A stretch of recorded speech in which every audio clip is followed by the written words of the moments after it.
Halo semuanya, selamat datang di video kali ini. Kita akan membahas satu algoritma machine learning yaitu Key Nearest Neighbors atau biasa kita singkat KNN.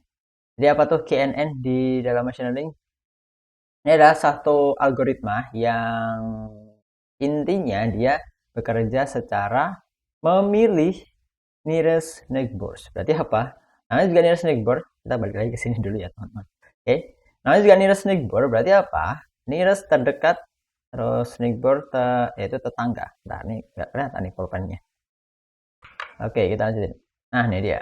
Oke, udah kelihatan.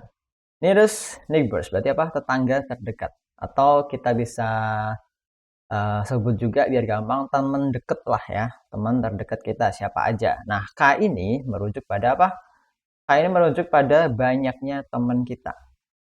Nah, banyaknya teman terdekat kita. Oke, kita kasih contoh yang lebih gampang aja nih teman-teman ya. Ketika teman bingung milih ekskul nih ya kan. Mungkin secara gampangnya kita bakal mempertimbangkan nih banyaknya teman kita yang ikutan beberapa ekskul. Contoh di sini ada dua nih, misal ada basket sama ada musik. Nah, ternyata setelah kita ulik-ulik nih, ternyata si yang ekskul basket itu lebih banyak. Ya, teman-teman deket kita yang ikutan ekskul basket itu lebih banyak daripada yang musik. Maka, kalau kita mengacu pada algoritma KNN tadi, kita akan memilih yang ekskul basket. Kenapa? Karena ya gampang aja. Karena teman terdekat kita itu banyakan yang ikutan basket. Oke? Sama KNN itu nanti juga akan mengelompokkan ya suatu data baru akan masuk ke klasifikasi yang mana. Oke, akan masuk ke klasifikasi yang kelompok A atau masuk ke kelompok B. Tentu saja tidak semudah memilih ekskul karena perlu kita memahami juga cara kerja secara umum ya. Di sini seenggaknya ada 4 langkah ini, teman-teman. Oke, yang pertama di sini ada tentukan K. Berarti kita harus menentukan berapa orang yang atau berapa banyak data yang menjadi pertimbangan untuk masuk ke dalam suatu kelompok. Kalau tadi kan ada nih basket sama musik tuh. Nah, kita pertimbangkan nih. Kita harus mempertimbangkan berapa orang. Biasanya itu ganjil ya, biar gampang karena kan ada dua kelompok. Biar ganjil, biar gampang ya, biar apa ya, ketahuan lah ya, mana yang lebih banyak. Oke, misal tadi ada tiga tuh, misalnya satu, dua, tiga, ya kan? Itu dua, sorry, ya ampun. Bentar. Oke, misal nih ada satu, dua, tiga. Nah, ini terus yang bawah ini juga ada satu, dua. Nah, ada. Ini ada lima ya, teman-teman ya. Oke, ada lima. Berarti kita menentukan lima. Oke, mempertimbangkan lima orang untuk masuk ke satu kelompok. Nah, kita lihat lima orang ini, mereka itu banyakkan yang mana? Nah, gampangnya kayak gitu. Mempertimbangkan lima orang terdekat kita. Dia bakal, dia kebanyakan di mana? Habis itu hitung jarak. Nah, jarak di sini maksudnya apa? Itu kemiripan. Kita harus mempertimbangkan juga ya kemiripan kita dengan dua kelompok itu. Misal tadi ada yang musik, ada yang basket gitu kan. Nah, kita tuh lebih condong kemana tuh? Basket kah atau uh, musik kah gitu kan? Habis itu kita pilih tetangga. Tetangga ini maksudnya gimana? Teman yang benar mirip sama kita. Ya, teman yang benar mirip sama kita. Oke, teman yang mirip sama kita itu ya harus kita pilih bener ya teman-teman ya. Kita lebih mirip atau lebih apa ya condong ke basket ya udah kita berarti pilih tetangga atau teman yang basket aja tuh. Oke, ataupun sebaliknya. Kemudian tinggal kita voting aja. Nah, voting ini berarti apa? Kita pilih yang paling banyak yang mana tadi. Oke, seperti itu. Jadi dengan kayak gini, misalnya yang basket yang sebelah sini, yang apa nih namanya yang musik. Nah, kita ada di dalam sini. Nah, seperti itu. Kita hitung aja tingkat kemiripan kita dengan kelompok tersebut seberapa mirip. Sama data yang bakal kita prediksi nanti juga kayak gitu. Karena hari ini kita akan memprediksi data baru nih berdasarkan model prediksi yang nanti bakal kita bikin menggunakan KNN. Oke, jadi kita akan coba aja langsung nih di program kita untuk untuk memprediksi suatu data baru nih. Dia akan masuk ke kelompok yang mana? Ya, datanya apa? Kita buka aja di VS Code-nya. Oke, sekarang kita udah masuk di VS Code dan di sini aku udah ada data siswa.csv ya. Kita pakai data ini data dummy ya teman-teman, nggak data asli, oke? Karena kita mau coba aja dulu di sini. Oke, di sini ada beberapa data ya, ada jam belajar, nilai kuis dan juga lulus. Nah, yang akan kita prediksi adalah kelulusannya. Dia lulus atau tidak? Kalau lulus berarti iya. Ini contohnya kalau tidak lulus berarti tidak.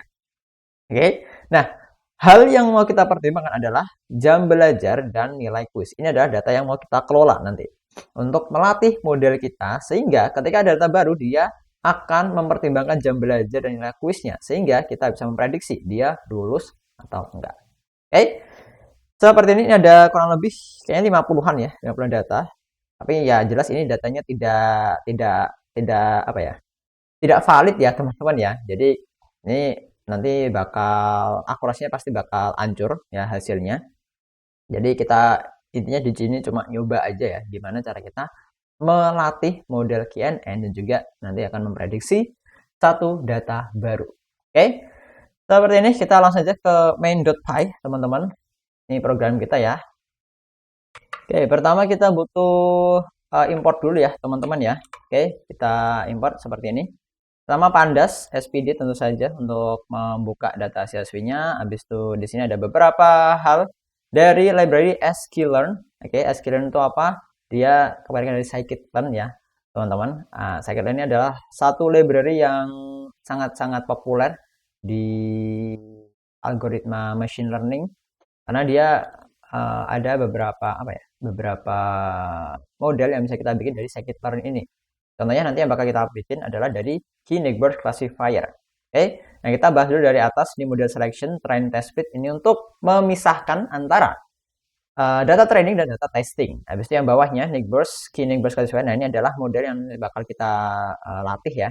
Key-Neighbors Classifier kita menggunakannya classifier untuk apa? Ya udah klasifikasi karena kita nanti fokusnya untuk belajar dasar dulu yaitu klasifikasi. Mengelompokkan gampangnya. Mengelompokkan data ini termasuk kelompok yang mana? Kelompok A atau kelompok B gampangnya kayak gitu. Nah, khusus hari ini kita akan lihat di data kan ya. Dia akan mengelompokkan mana yang lulus, mana yang tidak lulus. Habis itu terakhir ini adalah accuracy score. Ini untuk menampilkan aja ya. Sebenarnya teman-teman menampilkan hasil dari prediksinya hasil dari modelnya itu seberapa bagus akurasinya. Seperti itu. Oke, kemudian kita mau lanjutin buat langkah pertama, teman-teman. Langkah pertama di sini kita akan membaca data dari CSV seperti ini ya. Ini kita langsung saja print ini cuma buat menampilkan aja ya, teman-teman. Menampilkan kayak apa ya, prosesnya aja lah ya. Print membaca data dari CSV, terus kita ini read ya. Pakai ini kita bikin satu data frame ya, df data frame. Terus kita buka dari pandas read CSV. Kita pakai read CSV untuk membaca data yang ada di data siswa.csv ini kita sebut aja namanya ada di dalam string ya, jangan lupa nih. Seperti ini. Habis itu kita coba menampilkan ya, kita tambahkan di sini print kayak gini ya, preview data. Ini cuma proses saja print terus. Nah nih di sini kita mau menampilkan apa? df.head yaitu data teratas dari data siswa.csv ini. Oke, kita kan udah bikin df nih, data frame. Seluruh data yang ada di dalam data siswa.csv bakal disimpan di dalam data frame ini, teman-teman. Maka di sini kita mau tampilin dulu yang paling atas yaitu pakai method head kayak gini. Yang kita jalankan coba harus dia udah nampil. Perlebar dulu bawahnya terminal. Coba jalankan. Oke. Ini.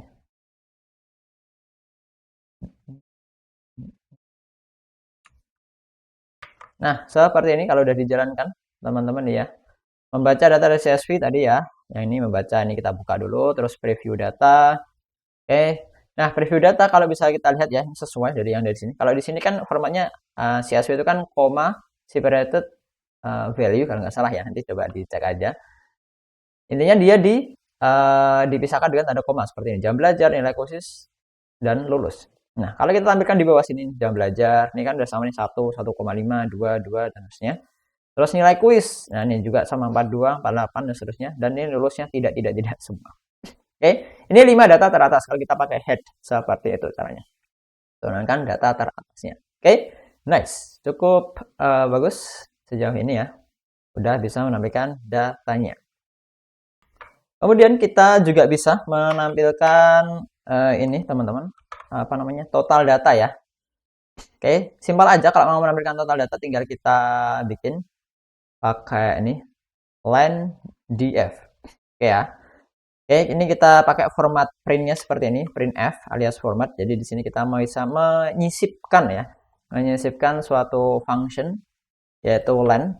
Kita mau mendapatkan berapa banyak data yang ada di dalam df. Oke, kita bisa jalankan lagi nih. Misal di sini nih, coba kita ulang, jalankan lagi.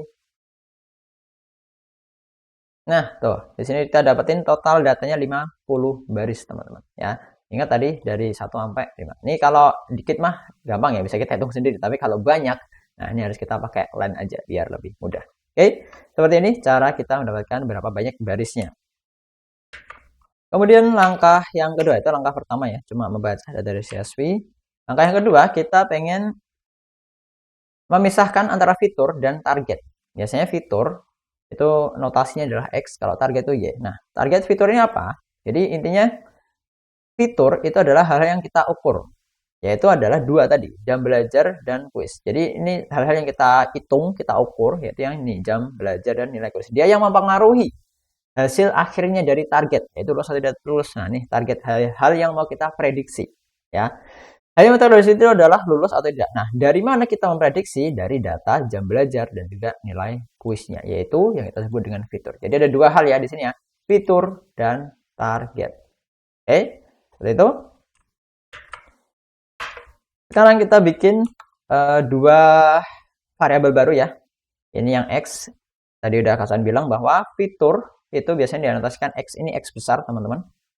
Oke, terus kita bikin aja df. Kita sebutin kolom yang ingin kita pakai ya, yaitu jam belajar dan nilai kuis. Oke, kita bikin di dalam list tersendiri seperti ini dalamnya ya. Oke, terus yang Y targetnya yaitu apa? Lulus. Oke, kolomnya adalah kolom lulus. Nah nih, perhatikan di bawah sini ya. Ini kita coba sempitin dikit. Nih, perhatikan sini lulus, ini adalah target kita. Jadi kita simpan dalam Y. Yang X itu yang isinya apa namanya? Yang isinya jam belajar dan nilai kuis. Udah baterainya habis. Bentar. Oke, kita lanjut teman-teman. Nah, setelah itu kita bisa cek aja ya, teman-teman. Di sini kita print aja nih. Fitur yang kita gunakan itu yang ini ya, yang X. Nah, kita bisa lihat atau kita bisa ubah aja X columns to list. Jadi, kita ambil data frame, kolomnya itu kan ya ini jam belajar nilai kuis ya udah. Kita bikin dia jadi list, terus kita tampilkan. Harusnya dia nanti akan menampilkan yang udah kita simpan di atas. Nah, itu dia. Oke. Nih, kita udah sampai ini ya, fitur yang digunakan. Ini, kita menggunakan dua fitur ini, jam belajar dan nilai kuis. Oke, nice. Seperti itu untuk ngeceknya. Kita lanjutin di langkah yang ketiga. Kita akan split ya, untuk memisahkan. Tadi udah aku bilang di atas bahwa kita pakai ini, train test split, untuk memisahkan di antara data training dan data testing. Nah, biasanya itu yang kita pakai 80% itu data training dan 20%-nya itu data testing. Biasanya perbandingannya intinya harus mayoritas itu menjadi data training. Nah, sisanya jadi data testing. Oke, itu apa ya? Secara umum seperti itu biasanya dalam kita membuat model di machine learning. Oke. Tinggal kita bikin aja ya pemisahannya. Jadi kurang lebih pemisahannya harus seperti ini, teman-teman. Kita urutin ya, X train dan X test dulu. Jadi kita kan udah pisah, kita kan mau pisahin nih di sini ya, memisahkan antara testing dan training dan testing. Nah, karena kita di atas punya X dan Y masing-masing, jadi kita harus bedain juga nih, ya kan? X yang untuk training, X untuk testing, Y untuk training, dan Y untuk testing. Ya, nih, jadi masing-masing X dan Y itu punya trainingnya sendiri dan data testingnya sendiri-sendiri. Oke, kita menggunakan train test split function di sini ya. Tinggal kita masukin aja ya X-nya tadi yang atas di sini. Terus parameter kedua itu Y-nya, ya kan, yang target. Terus text size-nya nih 0,2. Kenapa 0,2? Ya, tadi kita bilang bahwa testingnya itu biasanya cuma sedikit. Biasanya ya kita taruh aja 20% ya untuk contoh kali ini. Test size 20% kita bisa set pakai float 0,2. Terus kita set juga random state-nya. 42. Jadi ini sebenarnya boleh bebas ya teman-teman. Random style ini cuma sebagai kayak apa ya, biar acakannya itu tidak terlalu brutal ya teman-teman, tidak terlalu acak ya. Jadi ketika kita jalankan lagi, pengacakannya itu tetap stabil. Jadi tidak yang ngacak banget ya, yang kayak jomplang banget gitu, nggak bisa. Nah, kita perlu pakai random start. Nah, nanti kalau kalian penasaran nih, ini bisa kalian hapus, terus kalian coba aja, nanti hasilnya pasti beda. Oke, seperti itu. Sekarang kita mau tampilin aja ya di bawah sini, kita print, tampilin, tinggal kita print aja data tradingnya berapa banyak ya. Di sini kita dapetin dari line X train, jadi kita dapetin banyaknya jadi dari X train, terus data testingnya jadi dari X test. Oke. Karena sekali lagi kenapa kita pakai X ya? Sekali lagi dia adalah sebagai fitur. Fitur itu yang mau kita olah. Nah, kita pakainya X train dan X test di sini. Kita bisa jalankan aja. Kita lihat. Oke, paling bawah. Nah, di sini udah berhasil data trainnya 40 baris dan data testingnya cuma 10 baris karena ya 20% ya dari 80% data training itu yang berarti yang atas nih 40 baris dan 20% dari testing berarti 10 baris doang yang kita gunain. Oke, nice, udah cukup bagus, seimbang sejauh ini. Berikutnya tinggal kita latih aja. Kita bikin dulu dan kita latih. Hari ini langkah keempat ya. Buat dan latih model KNN-nya. Oke, kita bikin baris baru di bawahnya kayak gini ya. Pertama kita ingat tadi ya, tentukan dulu apa K-nya nih, alias banyak data yang ingin kita pertimbangkan. Nah, kita mau mempertimbangkan 3 data dulu ya. Nih, pakai 3 tetangga terdekat kita. Oke, 3 data terdekat dengan nanti yang bakal kita masukin datanya nih, K sama dengan 3. Terus model yang kita bikin nih Key Neighbors Classifier, pakai yang di atas tadi udah kita import ya, Key Neighbors Classifier. Terus kita set N neighbors-nya sama dengan K. Intinya apa? Kita pengen set berapa banyak yang pengen kita pertimbangkan tadi. Ya, berarti apa? K. K tadi berapa isinya? 3. Oke, habis itu tinggal setelah kita bikin model, tinggal kita fit aja. Fit ini kita gunakan untuk melatih ya. Oke, method fit dari model Key Neighbors Classifier kita fit antara X train dan Y train. Kita fit ya, fitur dari X train dan juga dari target Y trainnya. Oke, seperti ini. Habis itu mungkin bisa kita kasih aja keterangan, kita print model KNN dengan K sama dengan berapa tadi ya kan, sudah dilatih. Oke, ini kita bisa coba. Nah, ini karena datanya kayaknya kasih kecil, apa nih? Bentar. Apa tuh? Oh ya ampun, WC apa? Sorry, kita coba ulang. Nah, ini dia. Model KNN dengan K, T sama dengan 3 sudah dilatih. Intinya K-nya sama dengan 3, itu udah terlatih ya sekarang. Oke. Bagus. Seperti ini. Udah bisa melatih, tinggal pakai fit aja. Udah jadi.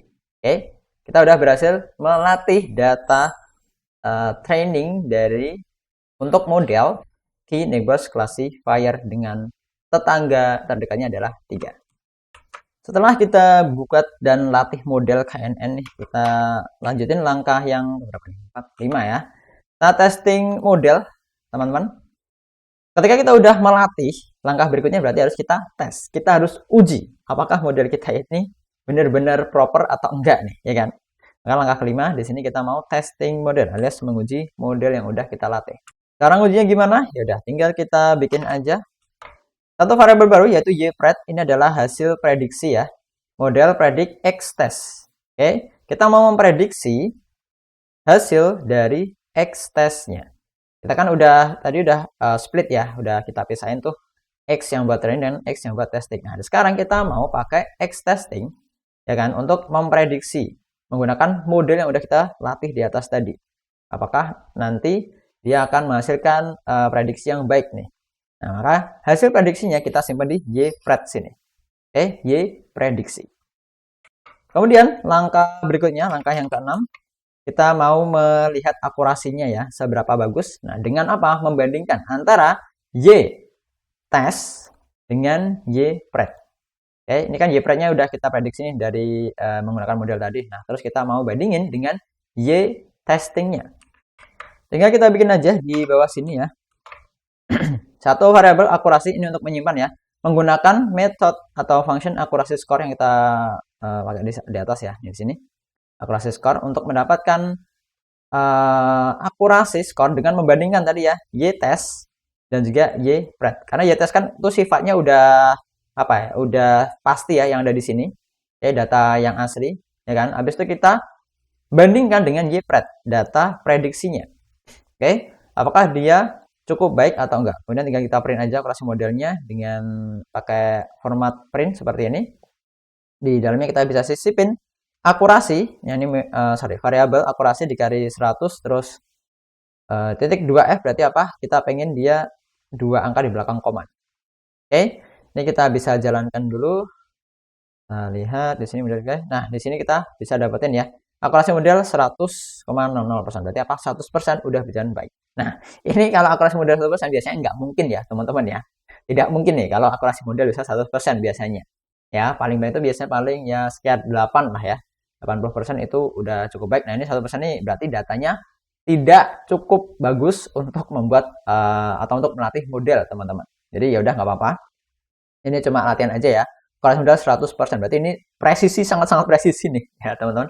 Sangat-sangat presisi untuk apa ya, membuat model prediksi nih. Berarti nanti harusnya dia bisa memprediksi dengan sangat-sangat presisi ya. Dia jadi sudah ketahuan nih bakal masuk ke dalam yang lulus atau yang enggak lulus. Oke, nggak apa-apa, ini latihan aja teman-teman ya untuk membuat model QNN-nya. Oke. Seperti ini sudah bisa memunculkan ya kelas 100%, bagus ya untuk latihan ya, bagus untuk latihan. Kalau dunia nyata nanti agak aneh nih ya, bukan agak aneh, memang aneh nih kalau 100%. Oke. Berikutnya langkah ke-7, kita mau memprediksi data baru. Oke, kita kan udah punya tadi ya data ini, data siswa, ini data yang mentah nih. Udah kita olah, terus kita bikin model. Kemudian sekarang kita mau memprediksi data baru. Misal nih ada data baru masuk ya kan, data baru masuk nih, ada siswa A nilainya sekian, jam belajarnya sekian lama ya kan. Ini kalau kita perhatikan di sini jam belajar sekian lama, terus ada kelasnya sekian. Nah, nanti kita akan prediksi dia lulus atau enggak. Oke, di bawah sini tinggal kita bikin aja ya satu keterangan baru nih, prediksi untuk siswa baru kayak gini. Terus siswa baru kita bikin satu data baru ya. Nih, kita pakai data frame baru, bikin data frame aja. Jam belajarnya 6, nilai kuisnya itu 78. Ini data siswa baru ya. Nih, ini misal ada siswa baru masuk nih. Kita mau langsung prediksi dia akan lulus atau enggak. Dengan apa? Dengan melihat jam belajarnya seberapa lama dan nilai kuisnya seberapa bagus. Oke, kayak gini. Habis itu kita geser ke bawahnya. Untuk menyimpan hasil prediksi dan probabilitasnya. Nih, prediksi di sini kita mau predik aja langsung ya, pakai siswa baru yang barusan udah kita masukin ya. Predik ini sama kayak yang atas ini ya, teman-teman tuh. Model predik X-test tadi memprediksi dari X-test. Nah, sekarang kita mau prediksi dari siswa baru yang barusan kita masukin di sini. Oke, habis itu ada probabilitas. Di sini kita pakai predik proba siswa baru. Intinya cuma apa ya? Menguji kemungkinannya aja nih, probabilitas. Oke, dengan probabilitas ini kita nanti bakal tahu ya presentasinya antara lulus atau tidak lulusnya dari siswa baru yang kita masukin nanti. Oke. Terakhir nih, mungkin kita bisa langsung aja tampilkan ya prediksinya dan juga probabilitasnya. Print siswa yang belajar, yaitu siswa baru. Dia jam belajarnya 6, ya kan? Nih kita sebut aja siswa baru. Jam belajar kita ambil jam belajar, terus kita ambil data yang ke 0, yaitu apa? Ya udah nih, jam belajar 6 ya. Jam belajar berapa jam dengan nilai kuis siswa baru, nilai kuis 0. Berarti kita dapetin nih data yang pertama ya, 78. Oke. Prediksinya berapa? Nih kita dapetin di sini model prediknya berapa. Terus kepercayaan alias probabilitasnya tadi ya. Berapa? Kita bisa ambilin aja nih max probabilitas 0,3 kali 100%. Oke. Berapa besar? Ini bisa langsung kita jalankan aja ya di sini. Oke, nah terakhir nih. Tuh, kita udah dapetin ya prediksi untuk siswa baru. Siswa belajar 6 jam ya, 6 jam ya, sesuai di sini 6 jam. Dengan nilai kuisnya 78 yang ini. prediksinya, nah iya atau enggak, prediksinya ternyata iya, lulus atau enggak. Nah, kayak gitu tuh maksudnya ya. Prediksi. Ini kita nanti bakal dapetin satu apa namanya? Satu kolom baru ya untuk prediksi, ya kan? Dia ternyata bakal iya. Oke. Akan menghasilkan iya. Kan prediksi kan dia menghasilkan iya atau tidak. Maka dia akan menghasilkan iya, yaitu lulus. Kepercayaannya seberapa besar? 100%. Ya. Ini harusnya sekali lagi ini kita menggunakan data dummy, jadi ya bakal menghasilkan yang cukup signifikan kayak gini ya. Kan data yang terlalu sedikit dan juga dummy, maka kita bisa hasilkan 100% seperti ini. Jadi apa? 100% dia akan lulus. Ya. Probabilitasnya dia lulus adalah 100%. Nah, ini mungkin kalau datanya semakin besar, nanti bakal berubah juga. Nah, oke. Jadi selesai teman-teman untuk pembelajaran di KNN Algorithm Machine Learning. Di sini kita rangkum sedikit dari atas ya. Nah, import dulu. Habis itu langkah yang kedua kita baca ya. Nih, yang atas tadi. Nih, baca data dari CSV. Oke. Kita bisa tampilkan nih review datanya seperti ini ya. Kurang lebih data yang di CSV-nya yang di sini. Oke. Habis itu kita bisa print juga totalnya berapa baris. Ya kan kalau sedikit ya gampang aja ya, kita bisa kelihatan. Oke. Kemudian yang langkah kedua kita pisahin ya fitur X dan fitur Y. Fitur X dan target Y. Nah, fitur itu sekali lagi tadi adalah kolom-kolom yang ingin kita ukur atau yang ingin kita hitung. Dia yang berpengaruh terhadap target yang akan kita prediksi nanti. Dia akan lulus atau enggak. Nah, ini di sini Y-nya kita juga pisahin ya. Ya sebagai target yaitu kolom lulusnya. Keputusan dia lulus atau tidak. Oke. Terus ini bisa kita lihat aja ya fitur yang kita gunakan itu apa? Ada dua kolom ya. Jam belanja dan nilai kuis. Terus data training. Yang ketiga ya kita pisahin nih data training dan data testing. Ingat X dan Y itu punya masing-masing data training dan data testing. Kita tinggal pakai aja test split. Kita bisa tampilkan berapa banyak yang data training dan data testing. Ingat biasanya kita banyakin di trainingnya ya. Testingnya biasanya sedikit ya. Perbandingan seperti ini cukup balance ya, cukup seimbang teman-teman untuk melatih model machine learning. Oke, habis itu langkah yang keempat kita membuat dan latih ya. Ingat, KNN itu bekerja dengan mempertimbangkan berapa banyak data terdekat. Nah, kita bikin aja, kita pertimbangkan 3 data dulu. Oke, terus kita masukin aja di sini, bikin satu model dengan 3 data terdekat. Habis itu 3 kita latih pakai fit ya.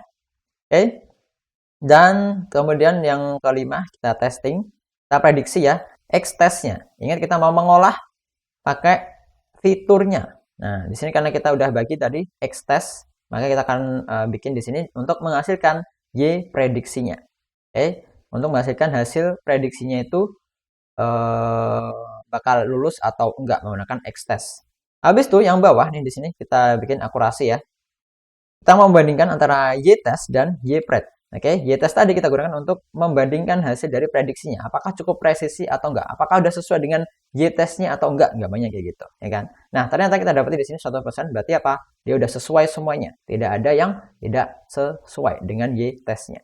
Oke, kemudian kita coba untuk prediksi data baru. Ini misal ada satu murid atau siswa baru masuk nih.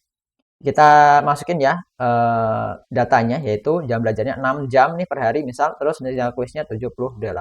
Oke, terus kita prediksi aja ya siswa barunya. Apakah dia akan lulus atau tidak? Nah, ternyata dia menghasilkan iya. Berarti apa? Lulus. Terus tingkat kepercayaannya alias persentasenya dia lulus, kita ukur dengan probabilitas di sini ya. Predik proba. Kita dapetin dia 100% akan lulus dengan data seperti itu. Oke, jadi teman-teman semua nanti bisa dicoba aja untuk mengubah nih K-nya tadi ya. Ini kan K-nya 3 nih. Nah, misalkan bisa teman-teman ubah. Misalkan jadi K-nya 5. Yang penting ganjil ya teman-teman ya, biar kelihatan ya, karena kan di sini kita mau klasifikasi 2 kelompok ya, antara yang lulus dan tidak lulus. Kalian bisa ganti aja jadi ganjil, misal 5, 7 dan seterusnya. Habis itu teman-teman silakan diamati akurasi skor. Nah, mungkin kalau di data kayak gini masih bakal tetap 100% semua kayaknya. Nah, mungkin nanti teman-teman bisa diperbanyak juga datanya ya. Ini baru 50, kalian bisa variasiin. Misal kalian bisa perbanyak jadi 100 dengan data yang berbeda, ya kan? Datanya yang lebih variatif lagi, kolomnya kalian juga bisa tambahin ya. Ini kan cuma jam belajar, nilai kuis. Nah, teman-teman bisa nambahin juga nih. Misal apa tuh? Jam belajar, nilai kuis, terus dia mungkin ikut les atau enggak. Nah, itu bisa juga tuh mempengaruhi tuh. dan lain-lain. Teman-teman bisa bikin aja kolom yang baru di sini sehingga nanti bisa dihasilkan dia lulus atau enggak. Nah, lulus atau enggaknya ini dipengaruhi oleh beberapa hal. Nah, di sini kita cuma punya jam belajar dan nilai kuis. Nah, mungkin teman-teman bisa juga ditambahkan nih. Misal orang tuanya, dia pendidikannya sampai apa, ya kan? Atau mungkin kakaknya atau saudaranya, ya kan? Terus apa namanya? Dia ikut kelas atau enggak dan lain-lain. Bisa ditambahin aja beberapa kolom setelahnya di sini. Sampai nanti paling akhir ya tetap lulus ya. Karena itu target yang ingin kita prediksi. Dia akan lulus atau enggak. Seperti itu, teman-teman. Baik, cukup untuk hari ini atau untuk video kali ini, teman-teman. Sudah bisa membuat, melatih, dan juga menguji model QNN-nya untuk memprediksi siswa akan lulus atau enggak berdasarkan data-data yang kita miliki. Selamat mencoba, selamat memahami lebih jauh, teman-teman, model QNN. Kita jumpa lagi di video yang lainnya. Bye-bye semuanya.